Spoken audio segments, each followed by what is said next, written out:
Let's try it.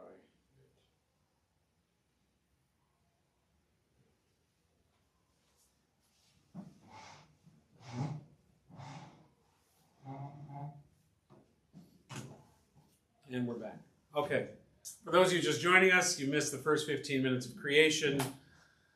Adam and Eve, Garden of Eden, Noah, flood, Tower of Babel, and then Abraham. That pretty much sums it all up. Okay, so here we are. Why the Jews? Why are there Jews? And again, going back just for those that turned online, it really all starts with Abraham, who's the first to conceive of the idea of God. Another story, another folktale about Abraham and God is that Abraham is camping one day in his backyard and he begins to pray to the sun. These are all folktales. They're just there to, as I said, midrashim, to illuminate an idea. Praise to the sun. Oh, sun, you're awesome. You're wonderful. You make me sweat. You give me brown skin, whatever it is.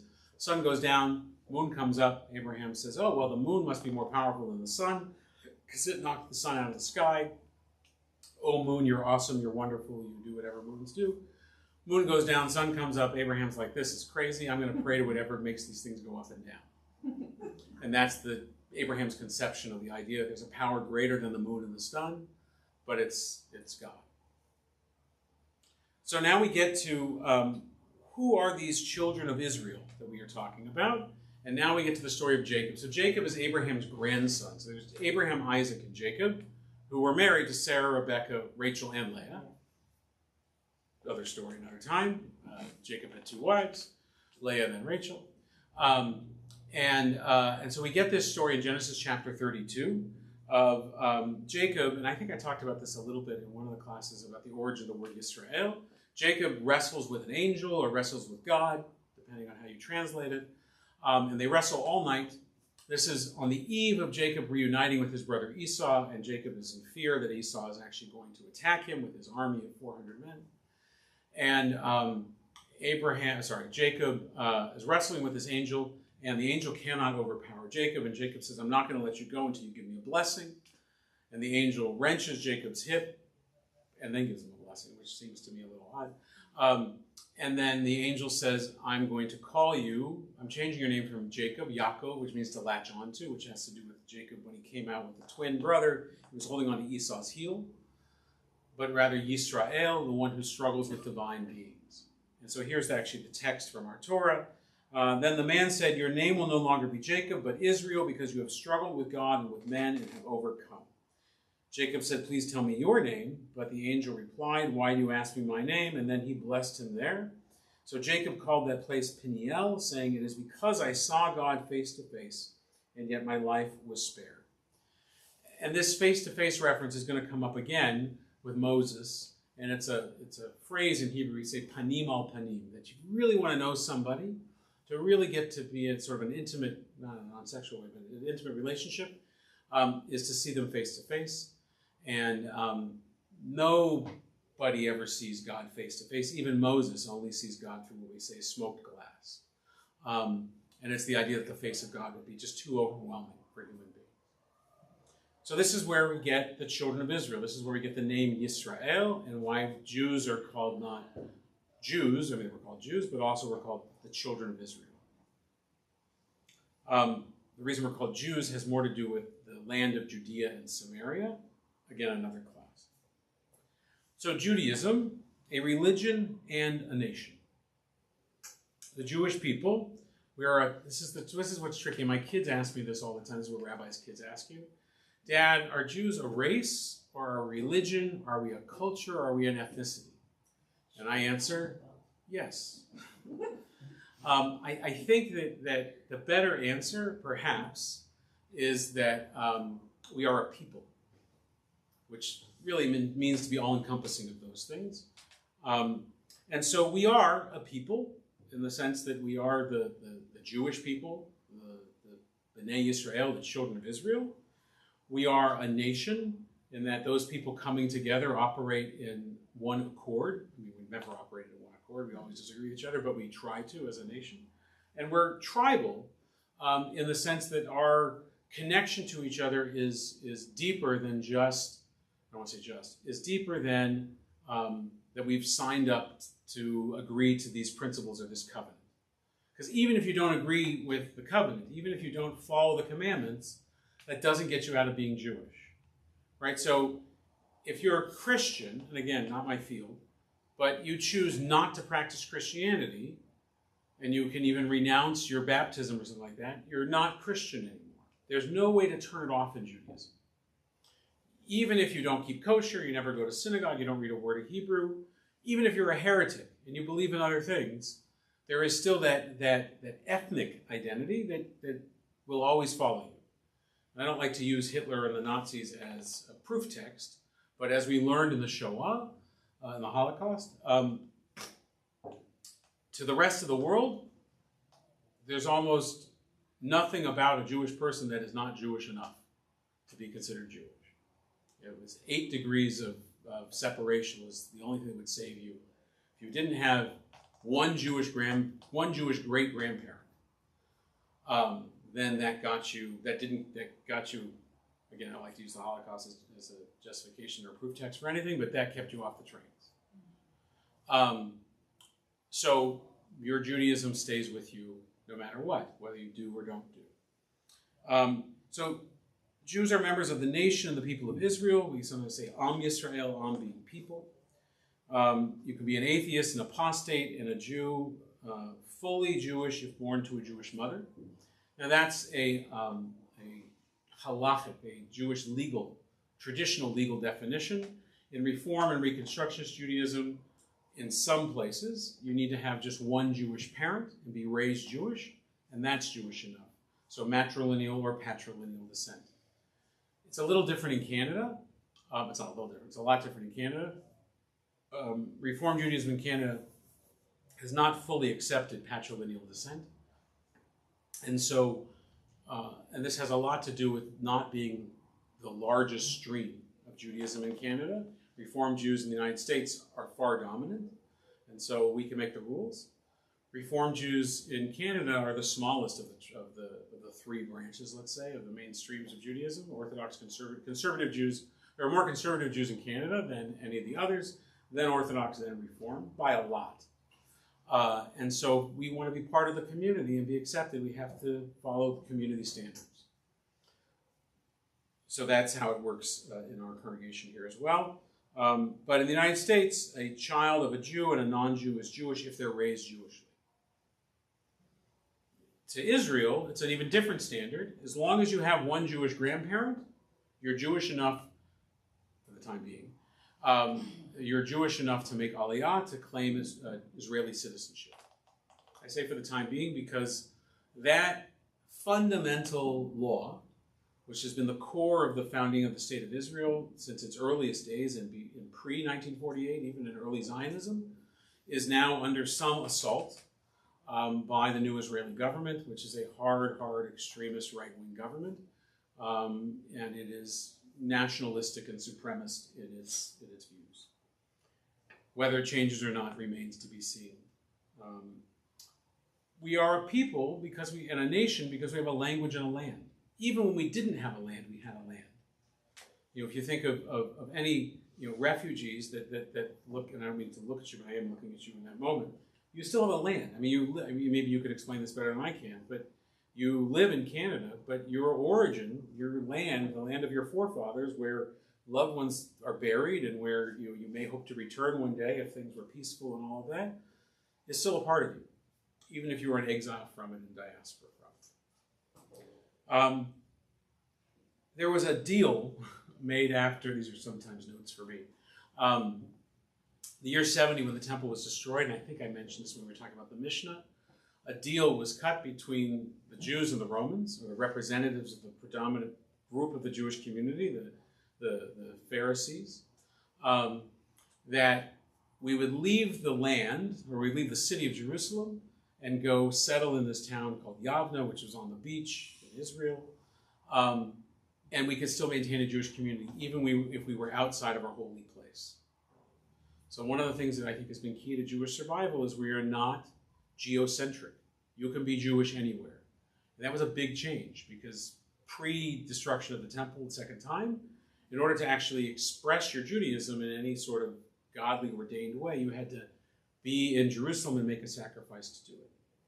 So all of these are elements that create, what a Jew is. We are a people, we are a tribe, we are a nation.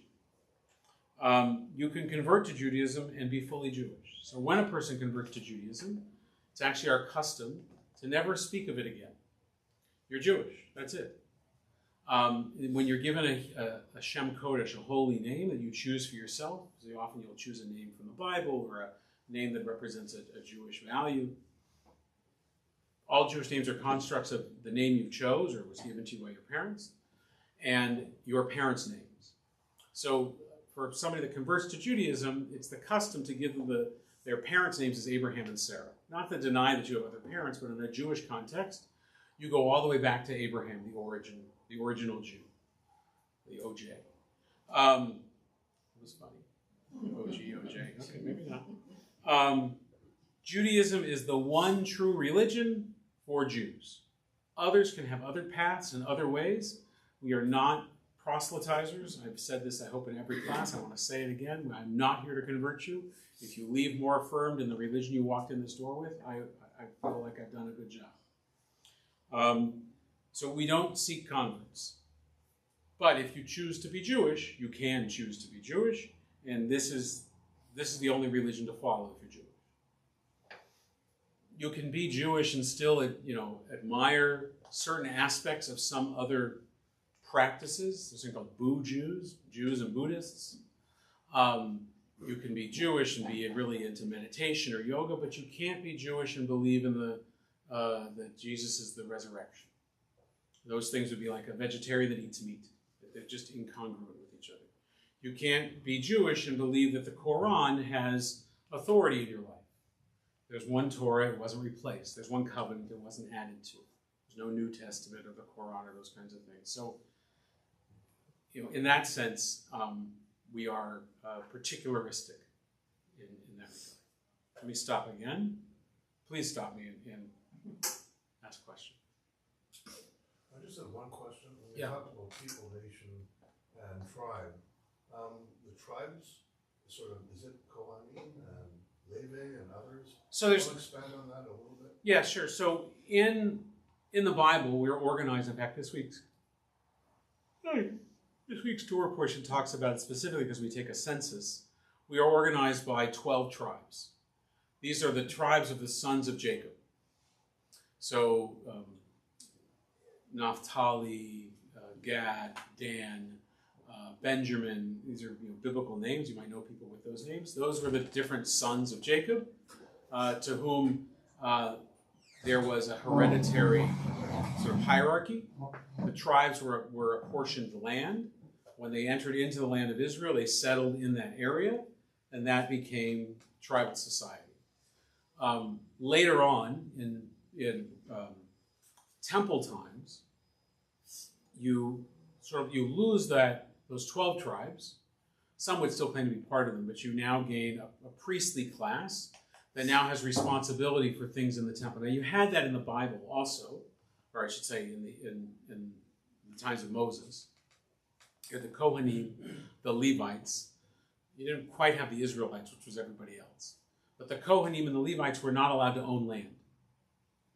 So they were supported by these other tribes.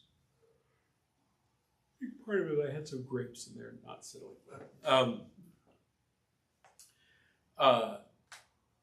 So when you would make a sacrifice to the temple, it wasn't like you would bring a calf and the whole calf would get decimated. A tiny portion of it would be burned up into smoke and ash. The rest was used to sustain the members of the Kohanim families, or the Levite families, who were the assistants to the Kohanim. So those are the two different sort of caste systems, if you would, tribal systems. There really wasn't a hierarchy in the biblical tribes. Those 12 tribes, although they had better land, some than others, they had different responsibilities. They were generally all equal. The Kohanim, the priestly class, the Levites, which were the attendant class, there was definitely a hierarchy there in terms of status within the community. Did that answer your question?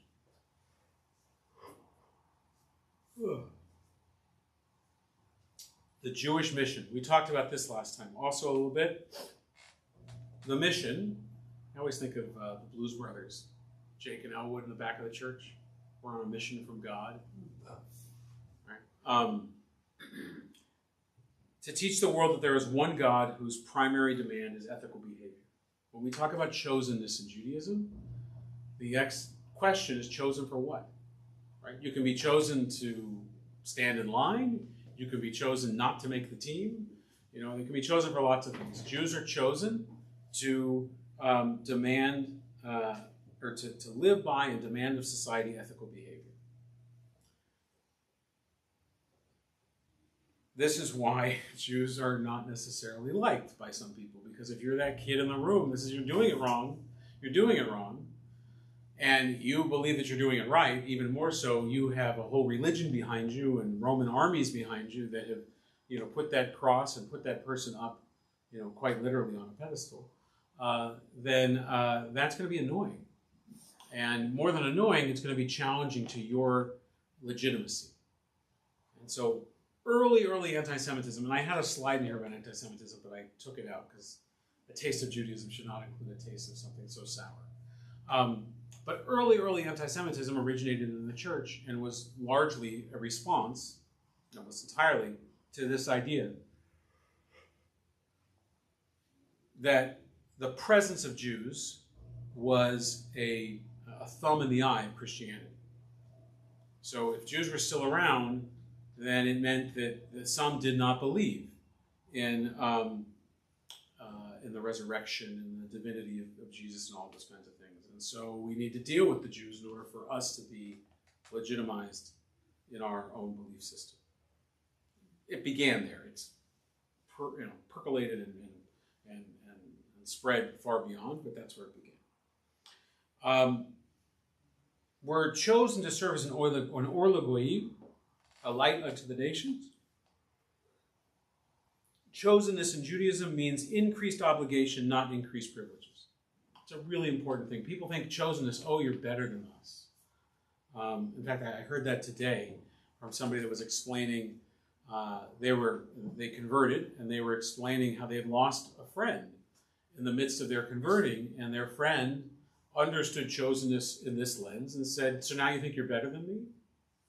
Which was not at all what they were trying to say, but the friend didn't want to hear it, and maybe they had come from an upbringing that had taught that, I don't know. But it doesn't mean that.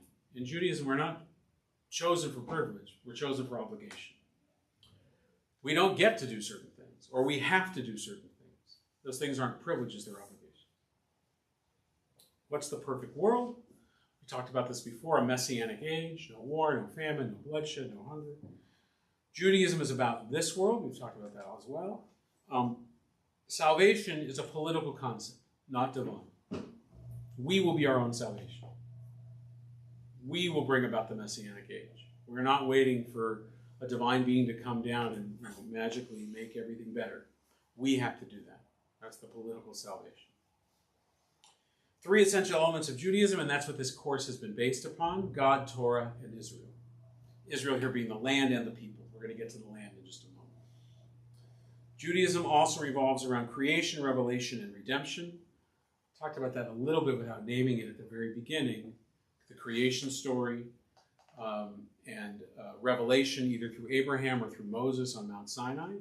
And redemption, the narrative thread of the Jewish people, the one you'll hear time and again, is about the exodus from Egypt, the enslavement in Egypt, the Passover story, and being redeemed from slavery. It's a story that has been rightfully appropriately appropriated by many enslaved or persecuted peoples throughout history. The one that I'm most familiar with is the African American Civil Rights Cause. They saw themselves in the context of Hebrew slaves. Many of their spirituals and songs came right out of the Hebrew Bible. Many of their leaders, from Martin Luther King back to Frederick Douglass and all in between, were seen as Moseses in their time. So it's not only our story. Everybody has hopefully a redemption story, but it is very clearly a key component of the Jewish experience. Redemption is a part of it. Stopping again.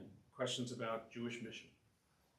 What is that story of teach me all of Torah on one foot? Oh, I missed that part. Yeah, thank you for asking. So again, a midrash, a Jewish folktale. Rabbi Hillel and Rabbi Shammai, two great scholars of the Talmud who never agreed with each other. 13 times they agreed. Actually, 13 times Shammai won. They almost never agreed. Shammai was the more rigid, Hillel the more lenient. A Roman soldier, as it goes, came to Rabbi Shammai and said, "Teach me the Torah while I stand on one foot." And Rabbi Shammai took a ruler, or a yardstick, a meter stick, and whacked him on the head and chased him down the street. What a ridiculous question. You belittling me and my religion to think that I could sum it up for you while you're standing on one foot. Have you no respect for this great teaching in Torah? I guess as he was running down the street, he happened upon Rabbi Hillel's house. By the way, Hillel House on campus derives its name from this story, a house that's open to anyone who has questions about Judaism, a house that's open to all that are Jew-curious.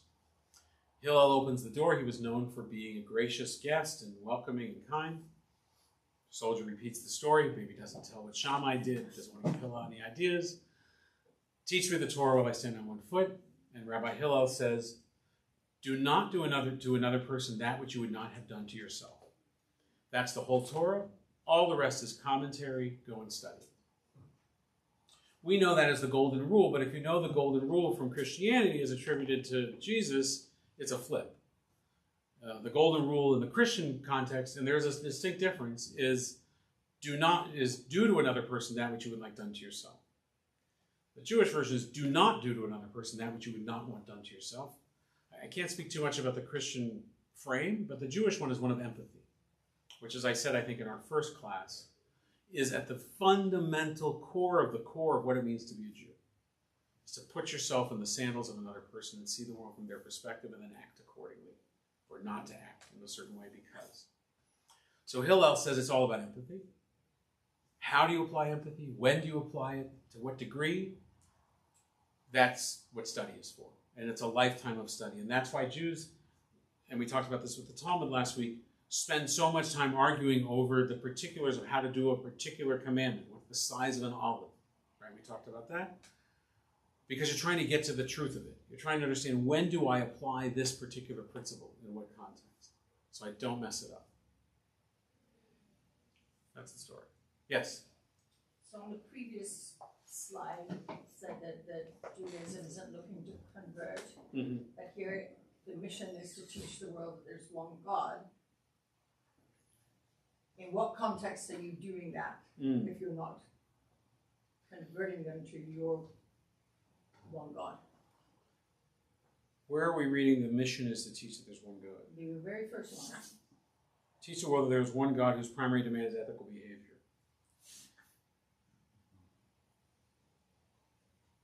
Yes.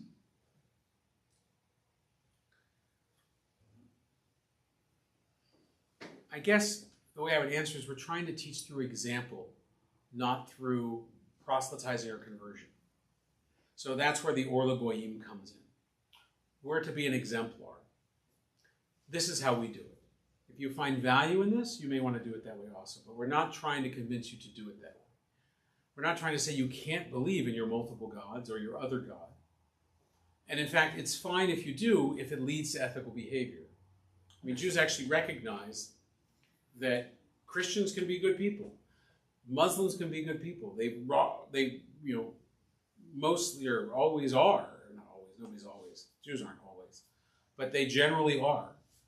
Their teachings are good. As long as it leads towards ethical behavior, and then what is ethical behavior? That's where the arguments of the Talmud come in, right? Is it ethical to prevent two people from marrying each other who love each other? A strict fundamental reading of the Bible, would say, well, there's this thing in Leviticus that says you can't. I, as a Reform rabbi, would say, but the ethics behind Judaism, the moral values there say, absolutely, you can, because what's the goal? The goal is that all human beings are created in God's image, and love is at the core of things, and we could go on and on. And so, what is moral and ethical is what we are trying to promote to the world. If that converts people to Judaism, so be it. But I think the goal is to convert them to be moral and ethical. That goes back to what you said about Hillel, don't do to others. Right. Right. Yeah, thank you. Other questions? That was a good one. Okay. Breathe. Okay, so now we're leaving community, I guess, for a bit, to talk about the modern state of Israel, or really the history of Israel.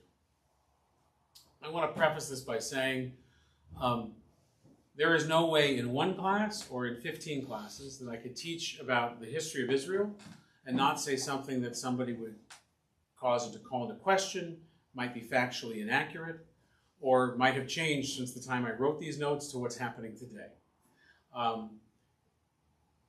We all have our own perspectives on Israel, and mine is truthfully constantly evolving. Just because I am Jewish doesn't mean that I agree with everything that the Israeli government does. Just because I'm Canadian doesn't mean I agree with everything the Canadian government does. I'm also American, and I can tell you I don't agree with everything the American government has done or is doing or whatever. So in the sense of representative democracy, generally 51% agree, 49% disagree, or something along those lines. That doesn't make those people, not patriotic, not good Canadians, not good Americans or Israelis. It just makes them participants in civil society. So, the modern state of Israel was born very clearly as a response to anti-Semitism. Not as a response to the Shoah, to the Holocaust, but as a response to historical anti-Semitism that had been experienced by Jews throughout history, but particularly in the late 1700s, early 1800s, when Jews were really subjugated to the whims of the dominant class of the societies that they were living in. I was in Poland a few years ago at what's called the Polin Museum, which is a museum to the Jews of Poland. It's a 1,000-year history. And halfway through the museum, I sat down and just lost it. And our guide, who was a friend of mine, came up to me and said, "You're leading this trip. What's going on?" It's only like the third day. And I said, "I've just walked through 500 years of we love you, we hate you, we love you, we hate you." Because when we're useful because we've got trades, or we've got money, or we've got intellect, come on in, we need you. And then as soon as there's a problem in society, Jews are the scapegoat, the eternal other. And in Polish history, that happened 10 times, almost every 100 years. It also happened in Spain. It also happened in England. It also happened in Greece and in other Middle Eastern countries for all sorts of reasons. Largely, they had to do with we didn't have a nation, we didn't have an army, we didn't have the ability to defend ourselves, and we didn't have numbers. And our presence, as I said earlier, generally was a thumb in the eye of whatever their dominant theology or ideology was. So how do you defend against that? You try to educate the whole world that we're not to be feared and we're to be loved. That didn't work. And so the response from the Jewish people was we need our own nation. We need our own nation so that we can stay within our own borders and keep other people out. We need our own nation so we're respected in the world and not considered as something that can be wiped off the map. Because if you have a nation, you can't be wiped off the map. For those reasons, Theodor Herzl, in the early 1800s, in the late 1800s, it is said after witnessing the, what do they call it, when you take a soldier and you take away his medals, and the dressing down, we'll just call it that, of a, sorry? The Dreyfus Affair. Yeah, the Dreyfus Affair, but I was trying to figure out what the military term is for that. But a lieutenant colonel, I always want to say Richard Dreyfus, but it wasn't Richard Dreyfus. So he played him in the movie. A lieutenant colonel in the French army is accused wrongly of treason. Forged documents are placed in his possession. He's brought out, he's stripped of his rank, he's ridiculed, he's put on a show trial. He was Jewish. All of this, court-martial. Thank you, court-martial. All of this is attributed to the fact that he's Jewish, and we Jews live by a different code. We have dual loyalty. I mean, these are claims that still happen today.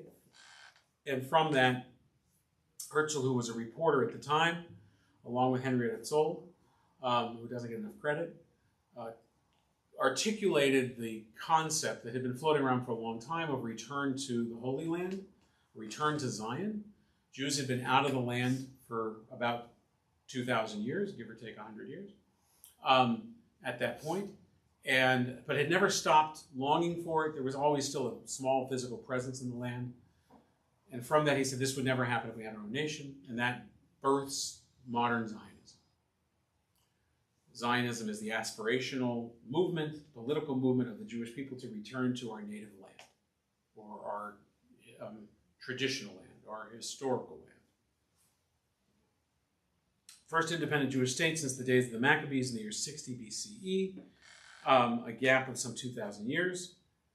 Here's the key dilemmas for any nation, but particularly for a Jewish one. Can Israel be a nation like any other nation and a light unto the nations at the same time? Because every nation has stuff, right? We talk about Canadian history all the time. Nations do terrible and sometimes necessary things, right? Or sometimes terrible and always necessary, or however you want to look at it. That's what it is to say this is mine and not yours. You build a fence, right? Robert Frost, good fences make good neighbors. You've blocked somebody out of their view of, my neighbor's doing this right now. You've blocked somebody out of their view of the mountains. But you need your fence, because if not, your neighbor's going to come into your yard. So can you be a nation like all the nations and still be good? Still be a light unto the nations? Can you govern from an ethical place? Can Israel be a Jewish state and a democracy? That's something we're finding right now. It's been going on for 75 years, if not longer. That struggle, because what Torah demands is not necessarily what we would all vote for. Who has the authority there? Is it tradition or is it democracy? The will of the people. So I'm a member of the people of Israel, B'nai Yisrael, the Am Yisrael, the people of Israel, the children of Israel, but I'm not an Israeli. And that's a distinction with a difference, but is often lost in translation.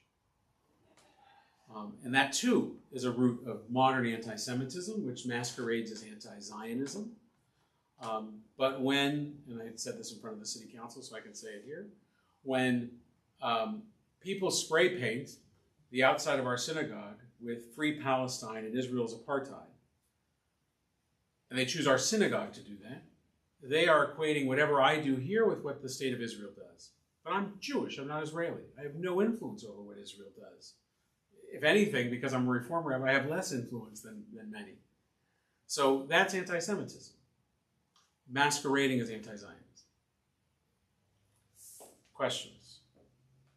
Yes. Please. Okay, I know that the Christian church got messed up in the 4th century with Catholicism. It became a state religion and it got really screwed up.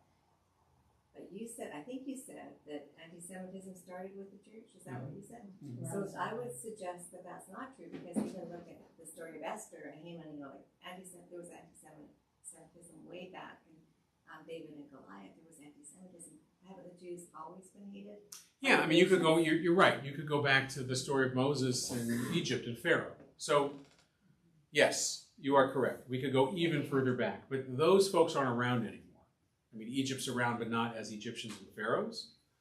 The time of Ahasuerus and the Persia of that day doesn't exist anymore. So, in terms of I think of a relevant modern reference for things that are still around and can still be held accountable, Christianity is where we could start. It doesn't deny that there were historical stories.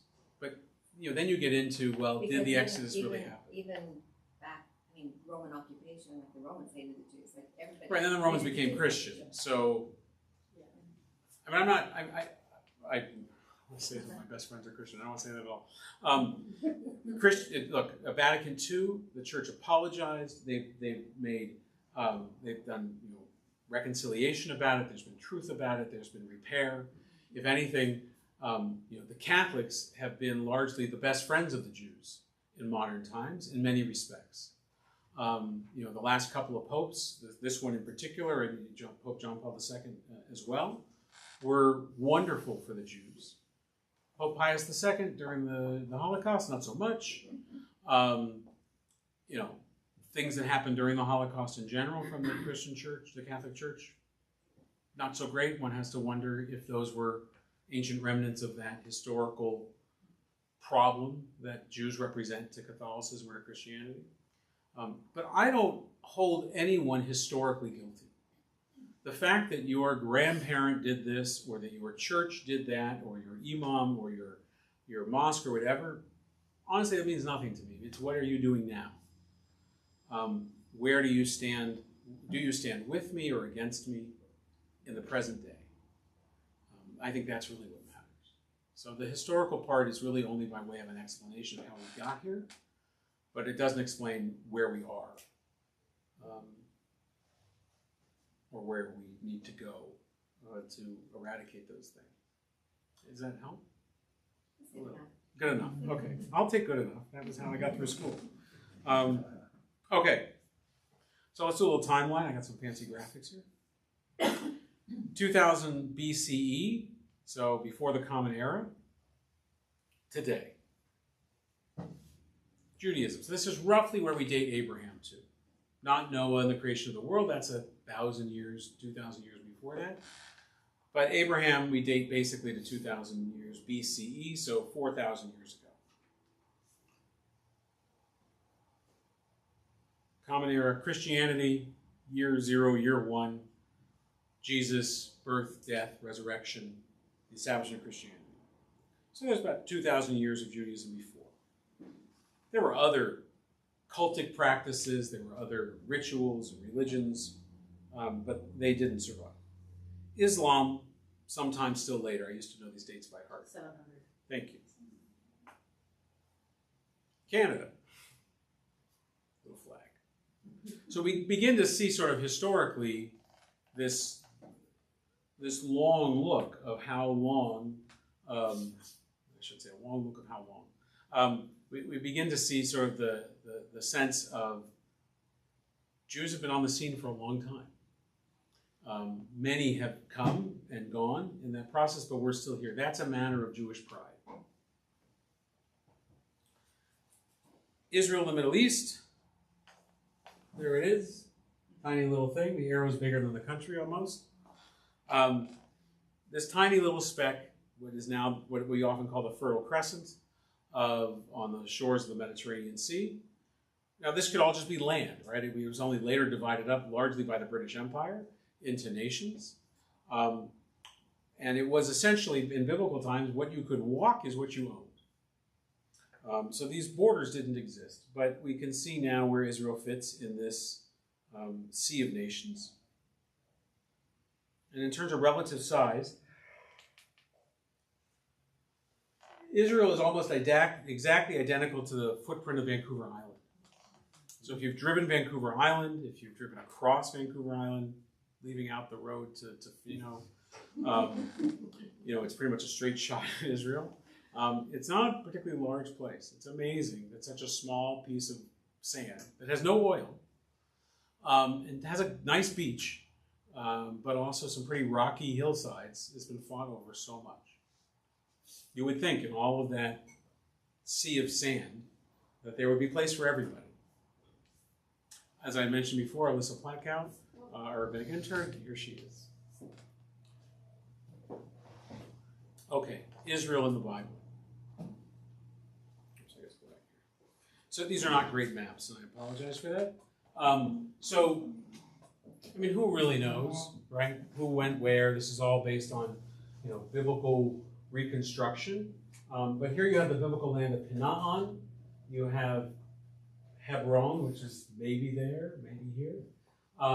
But this was Mesopotamia, Babylonia, Ur of the Chaldeans. So when we talk about Abraham leaving his father's house, moving to the biblical land of Canaan, this was often the route of travel. It makes sense because here's the sea, and so trade comes in, and spices and all those things are moved out and about throughout the land. Here you have Egypt and Goshen, and so when the Israelites on the next map go down to Egypt, they're coming from here and going to there. We'll talk about how long that actually takes to walk, but this is where people were habitating. 40 years. Okay, so here we get that map. So from slavery to the promised land. So sometime later, there's a famine in the land. We talked about the story of Joseph last time. Great musical.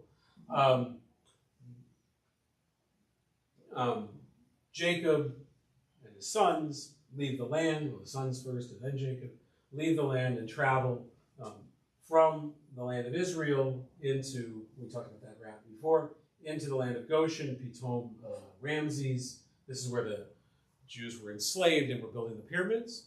435 years later, a new Pharaoh comes up. 400 years later, a new Pharaoh comes up, doesn't know Joseph. Everything goes sideways for the Jews.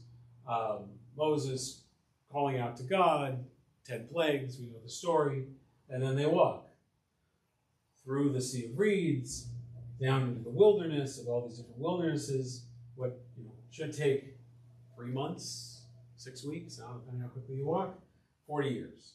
The reason it takes 40 years is that, it's for another class, but essentially, the people that grew up in slavery had difficulty imagining a life not being enslaved. For 400 years, they learned life a certain way, and so the generation of the slaves, the generation of the desert, had to die out and be replaced by a generation that could imagine the possibilities of a life that was not enslaved, that would still have the origin story, and still have that as a reference point, but could also dream and imagine beyond what they had experienced. I'm not going to spend a whole lot of time on this. Israel, for a period of time, has kings. King Solomon, King David. Kings do what kings do. They build cities, and they build palaces, and they create conflict, and they war with each other. I mean, just watch The Crown on Netflix. Kings and queens and all the things that they do. So there is internal strife within the Jewish people. Here we start to get the Jewish people are divided into two, Judea and Samaria. Remember I said earlier on, why are we called Jews? The people of Judea, the name then follows from that. You have the northern and the southern kingdom. Then we were talking about this earlier. This is the first destruction of the temple, year 586. This is the first exile since the time of the biblical exile in Egypt. The Jews flee the land, go to Babylon, which is this way, and will eventually come back into the land. So here you have Judea and Samaria. So you have the northern kingdom and the southern kingdom, and you have other groups, other tribal groups, non-Jewish, that are also in the land. The Philistines, Philistina, that name's going to come up again.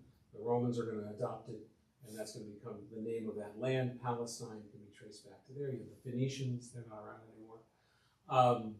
Syria, the Assyrian Greeks, they're going to come up a little bit later in the story of the Maccabees. So you've got a land that's constantly in conflict. Jews, the point of this is Jews are always in the land, but it's not a settled thing. Things are changing all the time.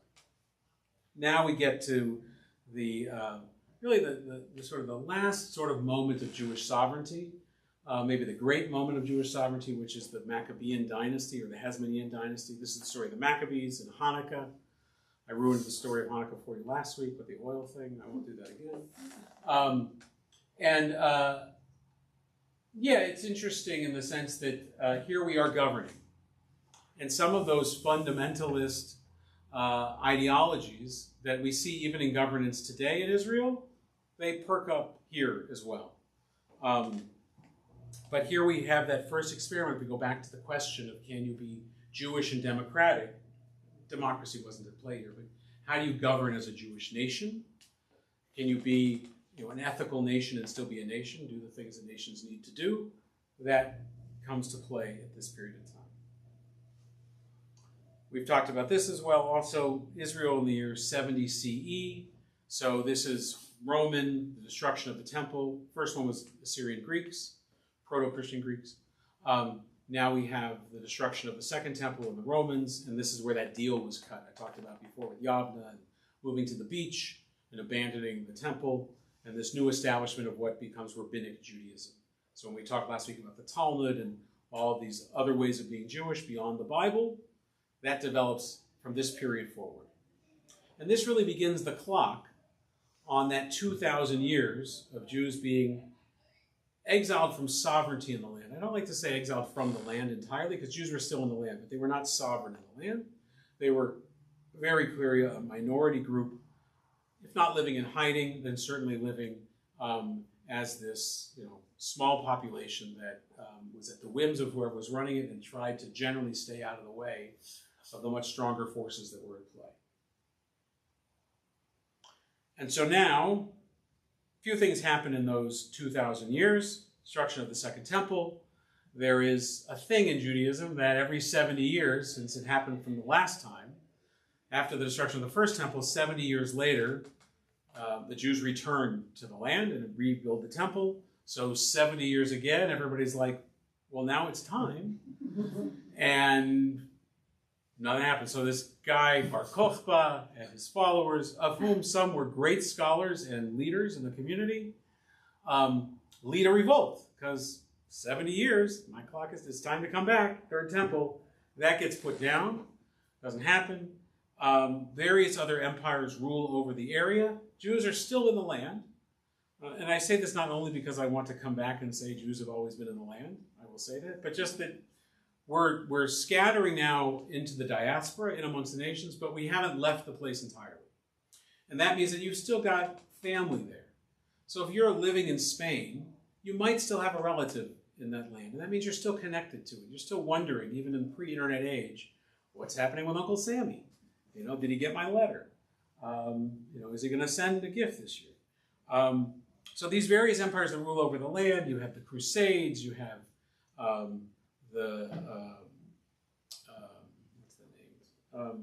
you have the Muslim groups, I'm trying to, Salamane and those folk who have a name to them, are running the land. Jews are, again, basically running scared, but in the land.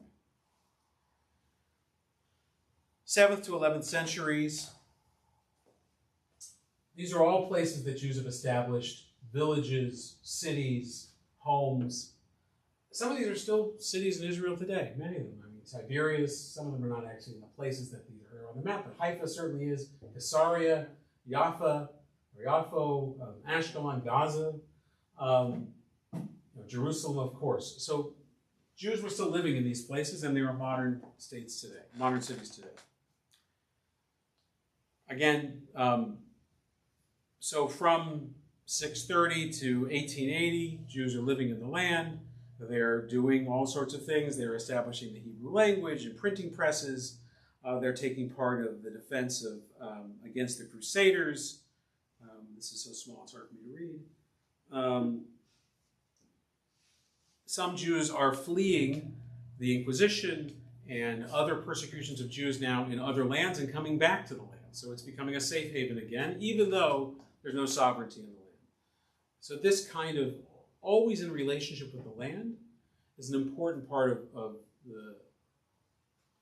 the indigenous story of the Jewish, I don't want to say indigenous, and part of the Jewish narrative. Establishment of the State of Israel, we talked about this a little bit with the Dreyfus Affair, but just to summarize, so 1882 to 1903, you have Russian pogroms, Fiddler on the Roof, right? May the Lord keep the Tsar safe and well and far away from me, be the prayer. Again, every time that they were looking for a reason why it was raining or it wasn't raining or there was food or there wasn't food, Jews made a likely scapegoat. So you get pogroms, 1897, that's the Theodor Herzl piece we were talking about before. It's a democratic movement. It's like the worst temple board meeting you could ever imagine. All the Jews get together, 100 or so representatives of Jewish communities from all over the world, and they got to vote on, do we go back? Where do we go? Should it be in Israel or should it be some other place that's been offered to us? Later on, they'll get offered Uganda, Siberia. Somebody probably voted for Siberia. And, where do we belong? And again, it keeps coming back to, well, this is the story of our people. Our Abraham didn't walk in Uganda, didn't walk in Siberia. He walked this land. That's That's our historical. 1904, 1917, you have now a second Aliyah, again Russia. So what's happening in 1917? World War I. World War I, what's happening before 1917?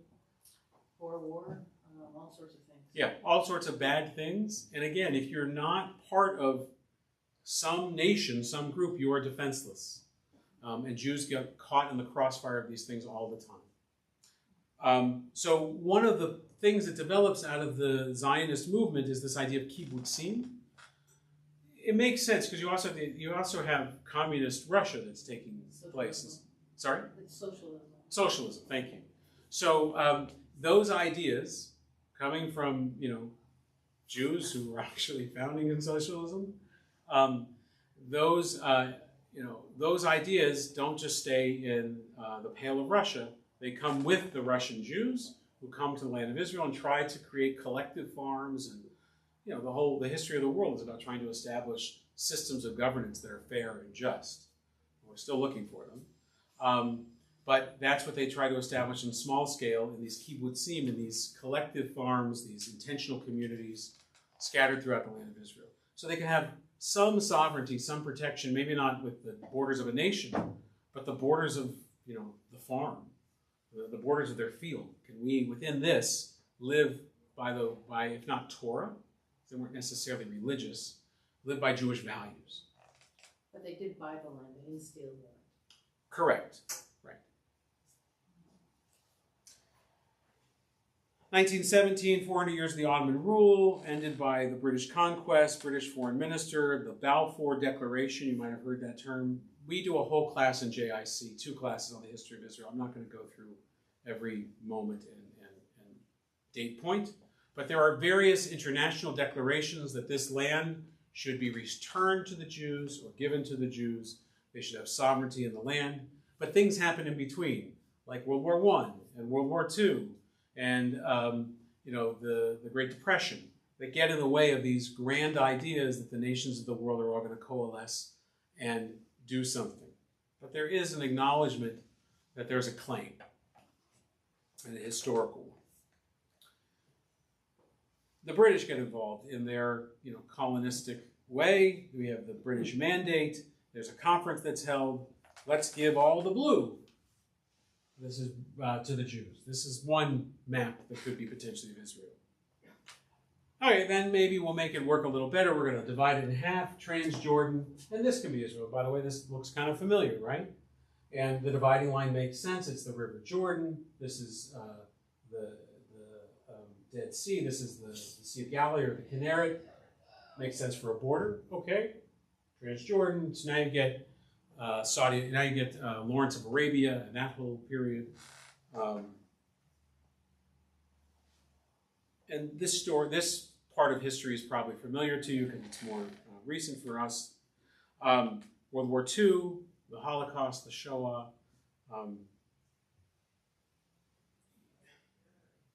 Unique, not because there haven't been other genocides, but in the institutionalization of murder, the use of the technology of the day to eradicate an entire people, and to do so while the whole world was watching. Now, you could say the world was distracted by a world war, and you could say that the Allied forces felt that the best way to end the Holocaust was to win the war. But we know now that they knew. We know now that they knew as early as the 1941, 42 what was happening. And still, the world didn't rise up to save the Jews. If anything, they intentionally looked the other way. This then underlines that same experience that Herzl had watching Dreyfus when he is being court-martialed in this public square and nobody is doing anything. And had there only been a nation to defend him, this wouldn't have happened. And so the Jewish communities of the world look at this and say, even when everybody knows what is happening to us, even when the worst inhumanities to humankind are happening in full view, nobody cares. The only people that are going to care are us, and so we need a nation. And for this very, very brief period of time, the nations of the world felt guilty. This is how I view it. Felt guilty, had a little bit of empathy, back to the Hillel rule, and in a vote that would never pass today, the United Nations votes to establish the state of Israel, and immediately Israel declares itself a nation, and immediately war starts minutes later between Israel and all the Arab nations and countries around them, and with the native Arabs that are living in the land, who don't want to be displaced. And now the story gets very, very uncomfortable, because wars do terrible things. You know, you land on beaches that are not your own, and you claim them to be your own because you are, you know, trying to either reclaim a land or free it from the terrible people that are running it. You know, you try to push the Nazis out of a land that they call their fatherland, the Russians their motherland. This is the story of conflict. And so a war, which I would say has not yet ended, starts in 1948, continues differently to this day. How do wars end? Usually through attrition, and somebody gets tired and gives up. Nobody's given up yet. And I believe that the Jews aren't going to give up, and I believe the Palestinians are not going to give up. I think we've learned that over time. And so will this war, this conflict ever end? I hope so. There have certainly been many attempts to create facts on the ground that will make it impossible to continue the conflict. We're going to get into one of those in a moment. But I think we're still in that same conflict. This was the UN map. You probably know this story also. Part was offered to the Palestinian Arabs that were living in the land. Part was offered to the Jewish settlers and the Jews living in the land. Orange is for the Arab settlers. Blue is for the Jews.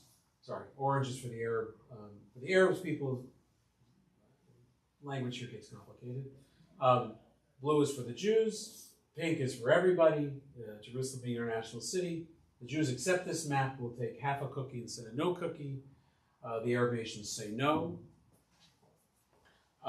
And so, war. By the way, this is just a really interesting picture. If you ever travel to Israel, you'll see this picture all the time in Tel Aviv. So this is actually a group of first settlers in Tel Aviv, 1900-ish. And they're actually standing in what is now the downtown heart of Tel Aviv. They have seashells with numbers written on them. And it's a homesteading. They're drawing lots, and written on that seashell is, number 4, you get lot number 4, which today would be worth millions of dollars. But there's nothing there. And this is Tel Aviv today. Actually, probably this is Tel Aviv like 20 years ago. But one claim to a land is that when you settle a land, it's yours. When you live in a land, plant in a land, build in a land, that makes it your land. The Jewish people, the state of Israel, made the desert bloom with crops and with buildings and with technology and infrastructure and all those things. Prior to that, and there was technology of that day that there were still cities, it was largely dirt and sand. So what makes a land yours? There's lots of different measures for that. So now let me just briefly get into this whole conflict. And so there are a series of wars. Maybe the most significant since the War of Independence is the War of '67, which is when 6 Arab countries attacked Israel. Israel has intelligence and preemptively attacks before the attack arrives. It's called the 6-Day War. And 6 days later, remember what's happening in the world. Vietnam is happening, right? The United States is in a quagmire at best in Vietnam. And so you have this very heroic story of this tiny nation that beats back all these massive armies. To the Vietnamese and the Viet Cong, that's inspiring because they're a tiny nation fighting off the U.S. and others. To the United States, that's inspiring because, look, you can do it. You can actually prosecute a war correctly.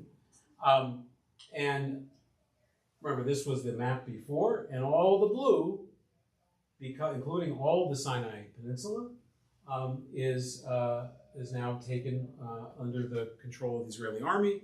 and it's assumed for a time being into the map of Israel, including the Golan Heights up here, which is critically important for the technology of the day, because back then when it was sort of line of sight as opposed to guided missiles and those kinds of things, this provided enough of a buffer that Haifa and this very fertile area in Israel, where a lot of those early kibbutzim were, could actually start to produce and create. Did you want to say something? No. Okay, I thought your hand was up.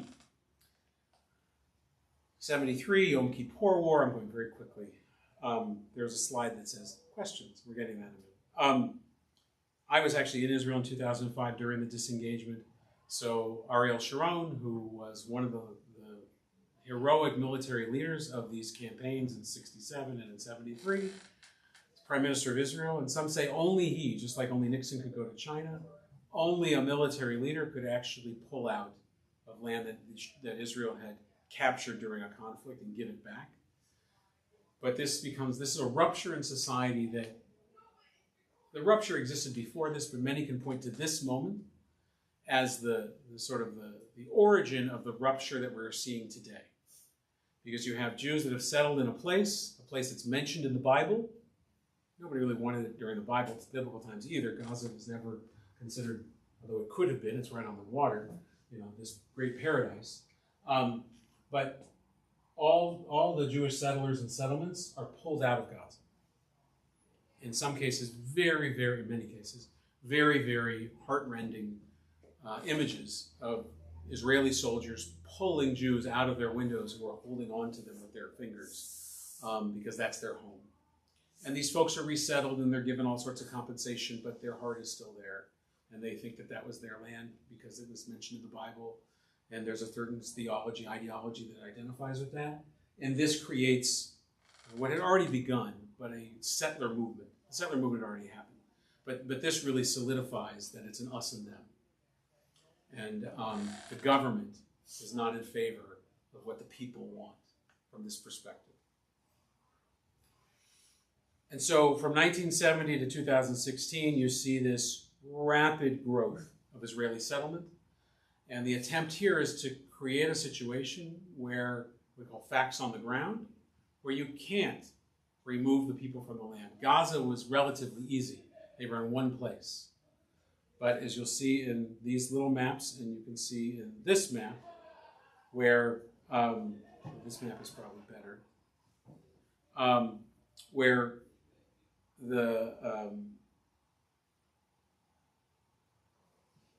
I had a professor once who called this a scrambled egg.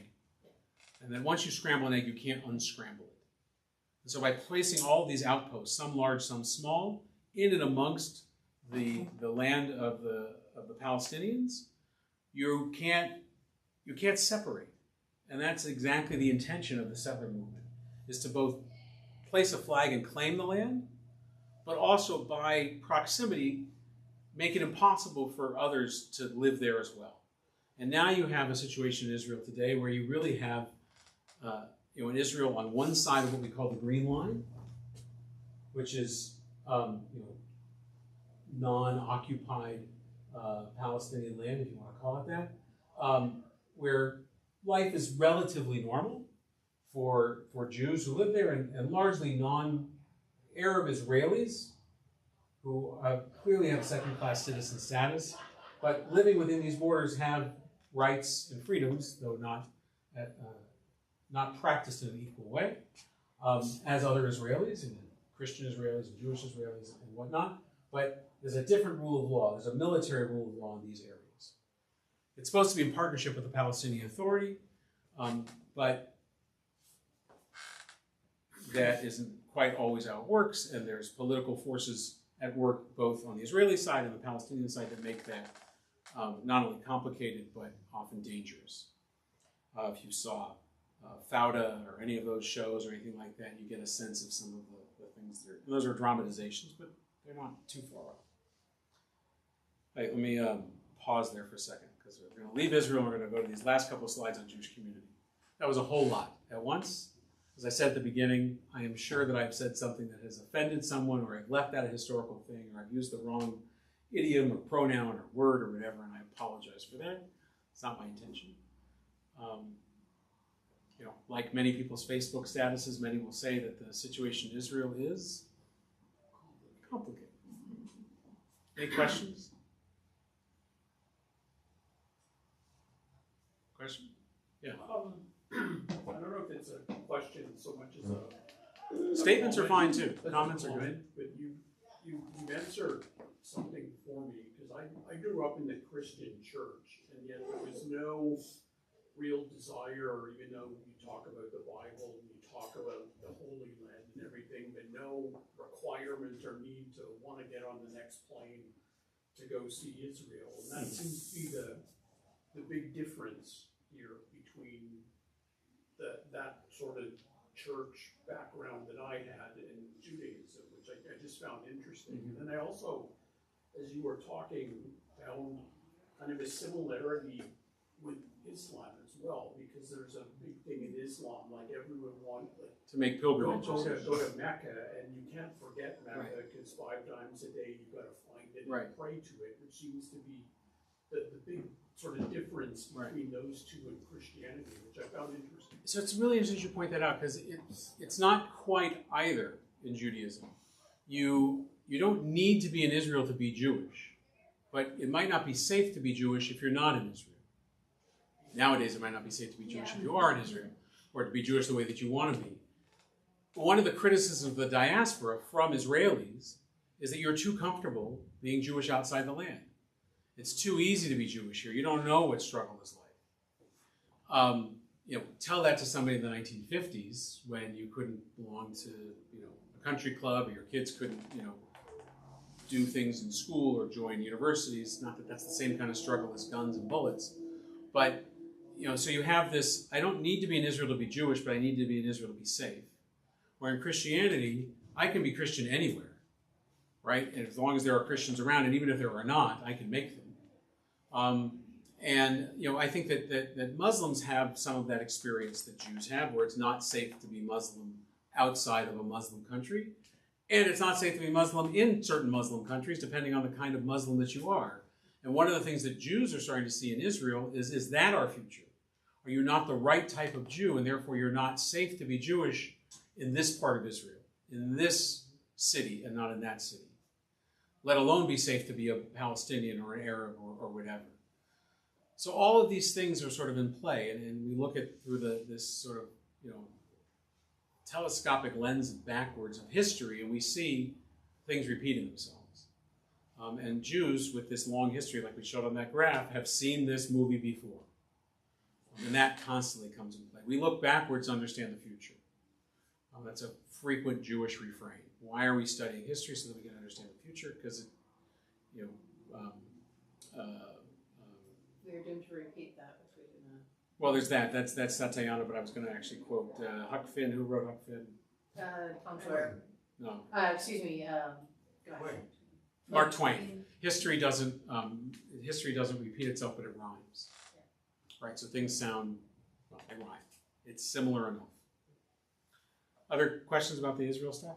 Are we on time? We're pretty good. Okay, so you can be a Jew by choice, but not a Jew by self. So, I'm sorry, I should have said community.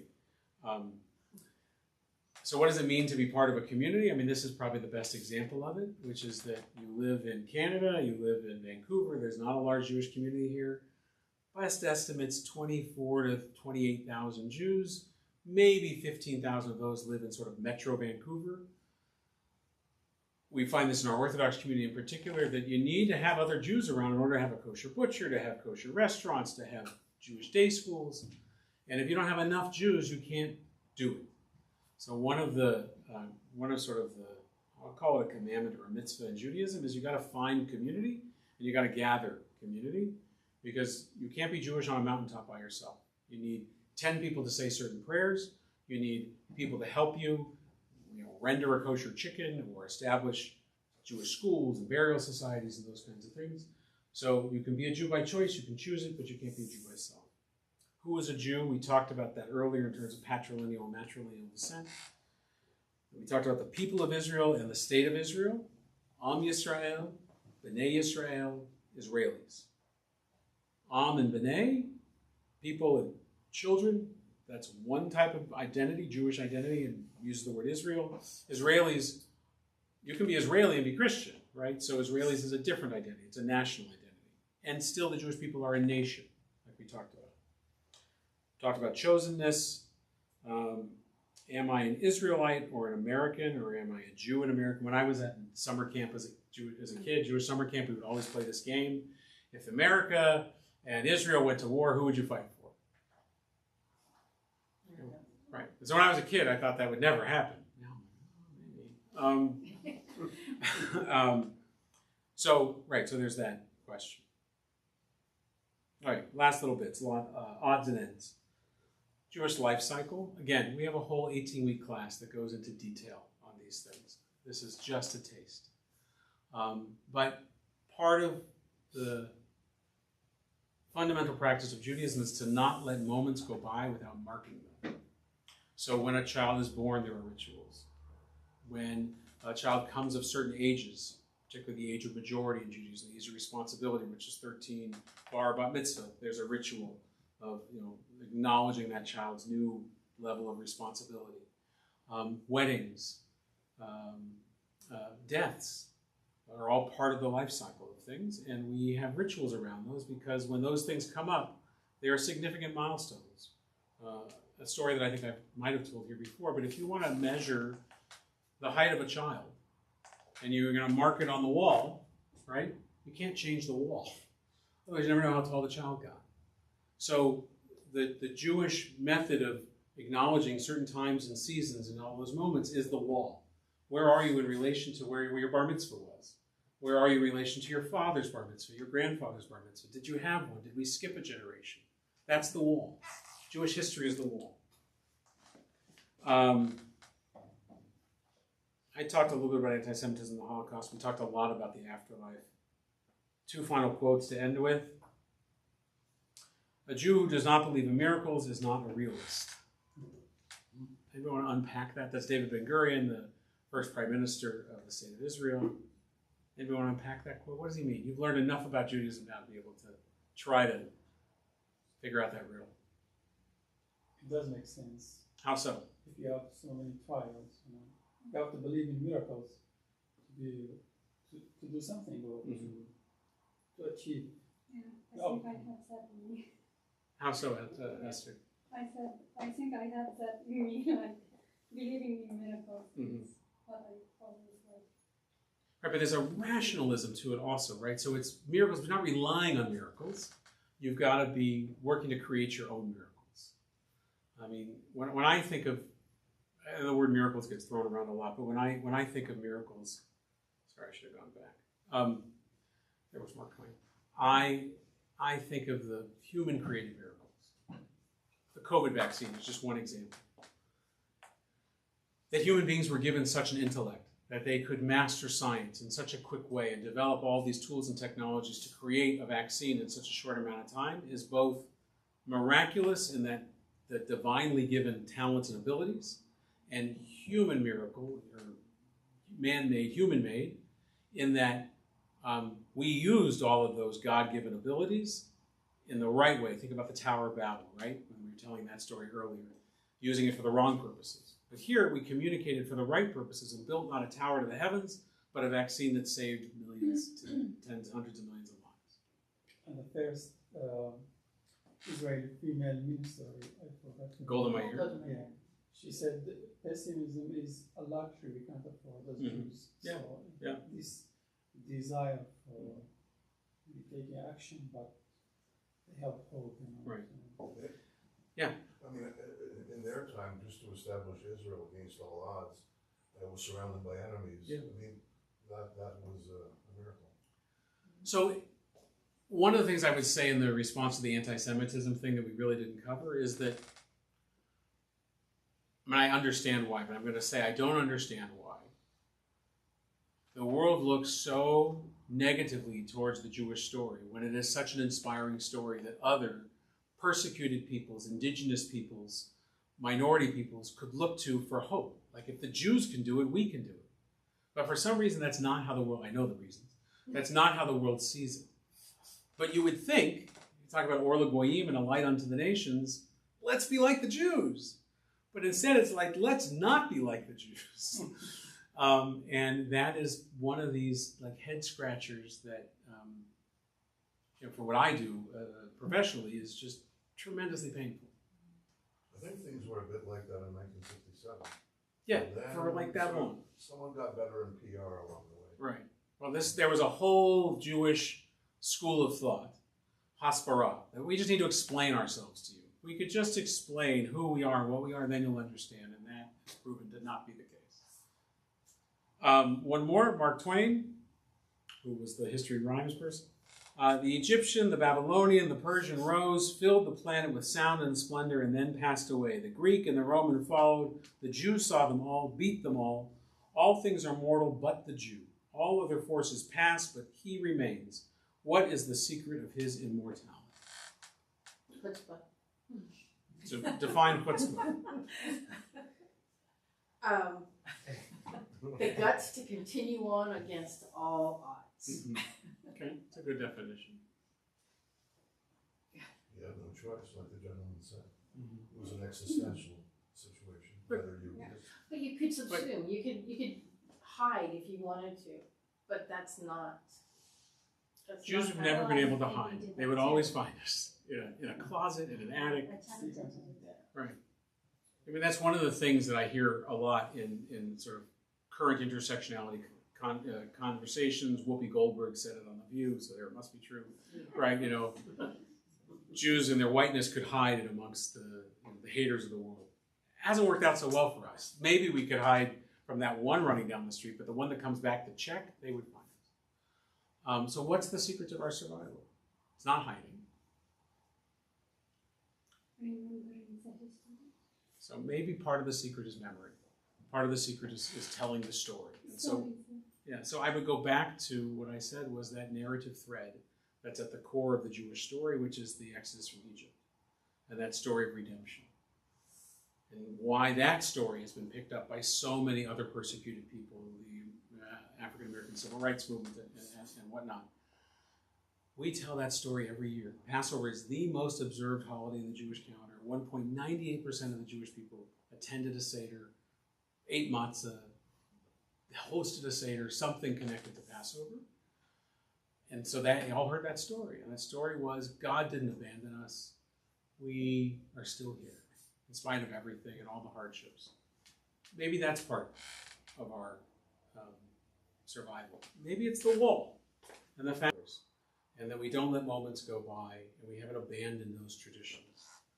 Maybe it's the fact that what we talked about in the first session, that it's not about belief, but about practice. Right? Practice it can be very universal. Belief, I may or may not believe in what you're saying, but I will do it. Right? Or I'll find value in it. Maybe it's the fact that Judaism has been portable, and we're not rooted in a place. It can't be destroyed pre-1948.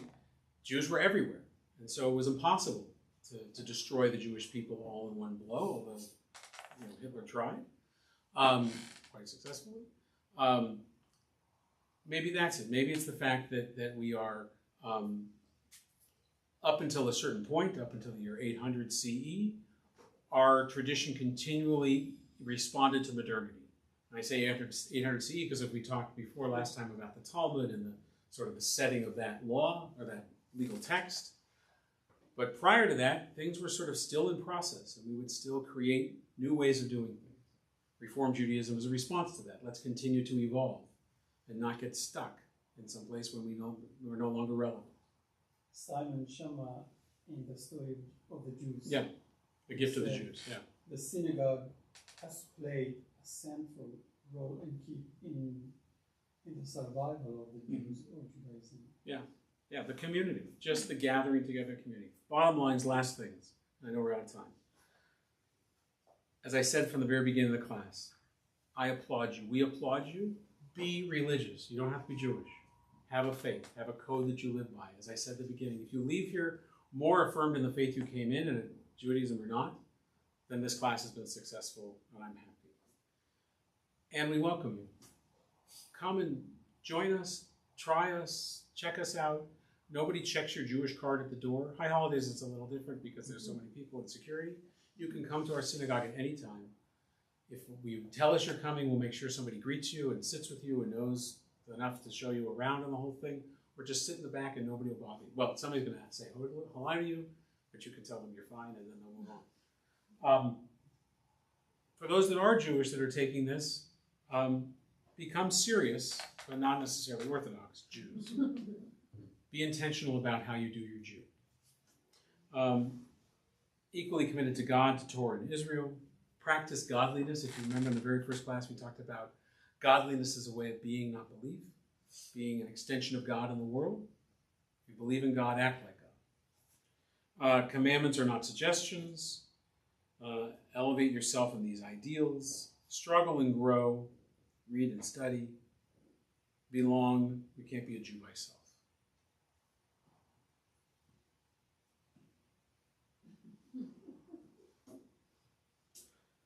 And we're out of time also, but I'm here. So if you would like to leave, nobody's going to look. You can leave. You got to get home to a child or a dog or whatever. If you have questions, I'll stay as long as I can. I'm sorry to fade a little bit. Any questions? Yes. I'm sorry I wasn't here for the past classes. I just found out about this today. But a little bit about going forward and assimilation. I'm the result of assimilation. I have no background because my grandparents, as they had been persecuted and whatever, decided to not be Jewish. And the whole thing is, it's not just me, it's a lot of people. And it's happening more and more, and there's more interfaith marriages and stuff. And how do we return? Yeah. How do we belong again? So first of all, thank you for coming. Thank you. So glad that you can. What's your name? Grace. Grace. Welcome. The other two classes were streamed and recorded, so they're on our website if you want to watch them. There's a whole new thing. Somebody should write a paper about this or give a sermon. Maybe me, maybe not. I call them 23 and, oh, there's a Jew in me. People are doing these genetic tests and they discover I'm, this portion Jewish or that portion Jewish. And that's wonderful. And we talked about the different ways that one is Jewish. But really, Judaism is about what you want to do. How do you want to live your life? So I think that in your situation, Grace, and all of those here, if you find something in this that is meaningful for you, act as if. You can make it official later, but just take on these practices if you find meaning in them. For some people, just keeping kosher is like a better version of organic. And that makes them feel good about what they eat. We have to talk about kashrut because it's actually not as healthy for animals as organic is and free range, but those two combined can actually be a wonderful thing. So find the pieces that you like. If you decide that this is something that you want to make official, then the next process is to come meet with me or one of my colleagues here, and we talk about it and get to know your story a little bit, and then explain our process, which is an 18-week course that begins in September, which is both in class and experiential. So you study less lecture, more participation, discussion than what we've done on these 3 nights. And you come to synagogue, you're part of the community. You try it before you buy it, and you see how it feels, and you live as if. And then for those friends of yours that may be curious also, try it for yourself first, and then bring them with you next time. Call our office and set up a meeting. We'll meet you for coffee at a Starbucks. It'll be in this building. My hope, my goal is that everybody finds meaning in their life. That's why I'm a rabbi. Not that you're Jewish and you find meaning. I think that this is the vehicle for finding meaning. But I just think life is such a waste if we don't make every moment count. So if you know somebody that's looking for that, maybe they'll find it in a yoga studio. Maybe they'll find it here. Connections. Yeah. Right, but and the way I present it, I mean, it's a problem in terms of if you go to a service in a synagogue, and I've gone to a few in different places, and what you see in general is mostly the population is kind of older, right? So the younger generations, how do you reach out to them? So let me say an important thing that I should have said on what I just said before. 98% of Jewish life is not experienced in that sanctuary room. It's lived in the world. Like I said at the very beginning, one of my mantras, it's not how often you show up in synagogue, but how often synagogue shows up in you. We do a lot of things that are not prayer. We do far more than that. We do classes like this. We have a 20 and 30s group that meets in coffee shops and does, they did Pilates together and then made fruit baskets or something. I mean, we do all sorts of sort of Jewish gathering things that have content to them as well. I wouldn't start with services. That might be the end. I would start with a class like this, a conversation with a rabbi, a meet me in a coffee shop kind of thing, or any of the hiking groups that we have, book groups that we have, social action stuff that we do. I would start there and end in the synagogue in the sanctuary. Other questions? Okay. Thank you all very, very much. This has been a pleasure. If I scared any of you, I'm sorry. And I hope we see you again. There are services Friday night here at the synagogue. If you have little kids, there's one at Grays Park at 5:45, 5:30 for kids, and bring a picnic. And then 8 o'clock Friday night here. But again, you don't have to start with services. Look on our website, subscribe to our email list. You don't have to be a member. We've got a hiking group that's meeting. We've got a book group that's starting. There's all sorts of things going on. You're always welcome. Other than paying the cost of admission for something, it's free of charge. And if you want it, it's here for you. Thank you very much. Thank you.